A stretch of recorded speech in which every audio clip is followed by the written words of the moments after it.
मराठा समाज बांधवांनी हा व्हिडिओ शांतपणे आणि शेवटपर्यंत बघा आणि तुम्हीच ठरवा। अंकुश कदम हे मराठा चळवळीतून आलेलं नेतृत्व आहे।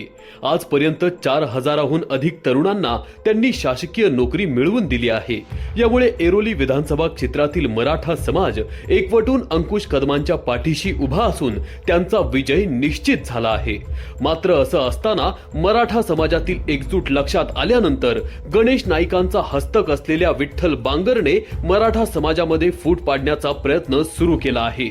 भाजपाच्या गणेश नाईकांचा हस्तक असलेला बांगर काल अंतरवाली सराटीमध्ये गेला आणि तिथे जाऊन त्याने जरांगे पाटलांची मुलाखत घेऊन त्याची काटछाट केली आणि समाज माध्यमांवर फिरवली। मुंबईत बी काहीतरी मोडतोड करून कुठं व्हिडिओ बनवलाय असं मी ऐकलंय की नाही, नुसतं असं नाही, कारण कोणतरी आलं एक जण बोललं गेलं, म्हणजे असं नाही करायला पाहिजे। मोडतोड करायची, उगाच काहीतरी पसरायचं हे बरोबर नाही, असं माझं वैयक्तिक म्हणणं आहे। मग हे असे व्हिडिओची मोडतोड करतात परत काहीतरी स्वार्थासाठी, स्वस्वार्थासाठी, राजकीय स्वार्थासाठी।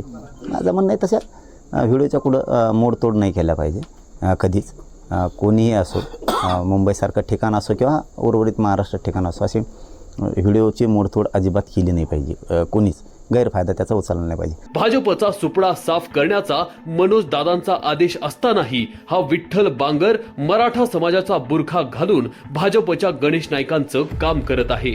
या बांगरने सोशल मीडियावर गणेश नाईकांसाठी ओपिनियन पोल घेतला होता, ज्या पोलमधून मराठा समाजाच्या सक्षम उमेदवाराला डावलण्याचा या बांगरने प्रयत्न केला।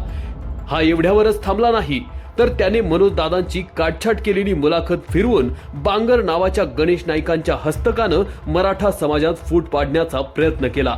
यामुळे ऐरोली मतदारसंघातील मराठ्यांमध्ये प्रचंड चीड निर्माण झाली आहे आणि आता मराठा समाज तितक्याच द्वेषाने भाजपचा आणि गणेश नाईकांचा सुफडा साफ करायला तयार झाला आहे।